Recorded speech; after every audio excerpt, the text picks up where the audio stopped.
এই যে দেখেন আজকের এই পত্রিকাটা 20 এপ্রিল 2026 আমাদের যে প্রতিমন্ত্রী আছে না বর্তমানে, হ্যাঁ, নুরুল হক নূর, তিনি সংসদে বলছিলেন যে বাংলাদেশিদের জন্য অতি শীঘ্রই মালয়েশিয়ার কলিং ভিসা চালু হতে যাচ্ছে।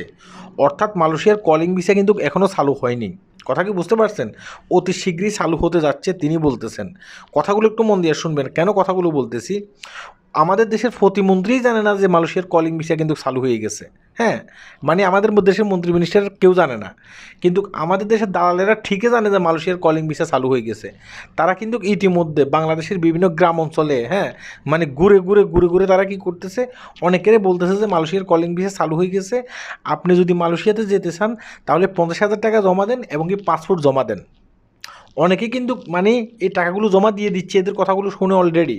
আমি কেন কথাগুলো বলতেছি, আমি আমার কিছু আত্মীয় স্বজনকে বলছি যে মালয়েশিয়ার ভিসা চালু হইলে আমি তোদেরকে জানাবো। এখনও মালয়েশিয়ার ভিসা চালু হয়নি, যখন চালু হয় আমি তোদেরকে জানাবো।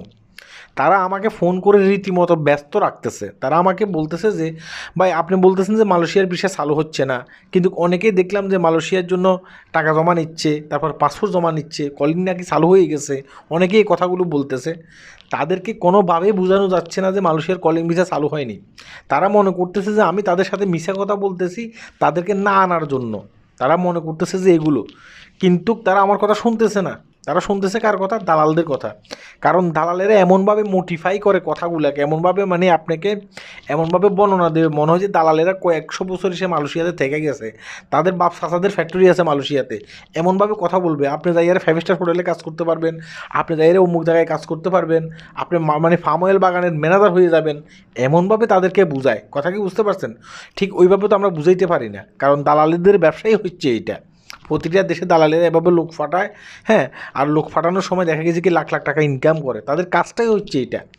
অথচ মালয়েশিয়ার কলিং ভিসা এখনও চালু হয়নি, অতি শীঘ্রই চালু হবে। কথা কি বুঝতে পারছেন? এখনও চালু হয়নি। এই যে আমি যে ভিডিওটি করতেছি না, 20 এপ্রিল 2026, হ্যাঁ, এখন পর্যন্ত চালু হয়নি। আমাদের দেশে দালালেরা কিন্তু ঠিকই মানে কলিং ভিসা বিক্রি করে দিচ্ছে। তাই আমি বলবো যে আপনাদেরকে যারা বাংলাদেশে আছেন কথাগুলো শোনেন, দালালদের কথা শুনবেন না। আমাদের দেশে যেসব ফেভার পত্রিকাগুলো আছে না ইন্টারন্যাশনাল, মানে আমাদের দেশের জাতীয় যেসব ফেভার পত্রিকাগুলো আছে না, এগুলো দেখবেন আর আমাদের খবরগুলো দেখবেন। আমরা যখন খবর বলি না, মানে আমরা যখন কথাগুলো বলি না, তখন কিন্তু আমরা প্রমাণ দিয়ে কথা বলি। কথা কি বুঝতে পারছেন? এই যে দেখেন আজকে থেকে মালয়েশিয়ার ভিসা চালু হয়েছে, এই যে দেখেন এখনও চালু হয়নি, আমরা কিন্তু প্রমাণ দিয়ে এইভাবে কথা বলবো। আর দালালেরা কোনো প্রমাণ দেবে না, শুধুমাত্র আপনাদেরকে মানে বুয়া কিছু কথা বলে আপনাদের ব্রেনটাকে ওয়াশ করে আপনাদের কাছ থেকে টাকা নেওয়ার চেষ্টা করবে দালালেরা। এখন টাকা পয়সা এভাবে দেবেন না, এখনও মালয়েশিয়ার ভিসা চালু হয়নি। যখন মালয়েশিয়ার ভিসা চালু হবে তখন আমরা নিজেরাই বলবো যে ভাই মালয়েশিয়ার ভিসা কিন্তু চালু হয়ে গেছে। কিংবা আমরা যখন কথা বলি না, আমরা কথা বলার সাথে সাথে কিছু ফেভার দিয়ে দিই। আপনারা আমাদের কথা শুনতে হবে না, অনেক ক্ষেত্রে সেই ফেভার গিয়ে আপনি পড়ে আসলে বুঝতে পারবেন। আমরা এইভাবে বলে দিই, ঠিক আছে? তো আজকের এই পত্রিকাটাও গিয়ে মানে ভালো করে পড়ে আসেন। এই যে পত্রিকাটা একটু আগে দিলাম, তখন আপনি বুঝতে পারবেন যে মালয়েশিয়ার কলিং ভিসা চালু হয়েছে কি না।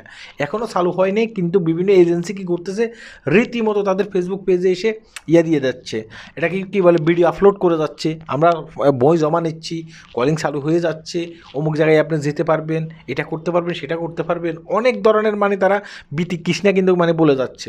এদের কথা শোনা যাবে না, এরা হচ্ছে প্রকৃত দালাল, এটা মনে রাখতে হবে। আপনি মালয়েশিয়াতে আসবেন, কোনো না কোনো ওয়েতে আপনাকে মালয়েশিয়াতে আসতে হবে, কিন্তু সঠিক নিয়মটা আপনি জেনে শুনে মালয়েশিয়াতে আসবেন। আল্লাহ হাফেজ।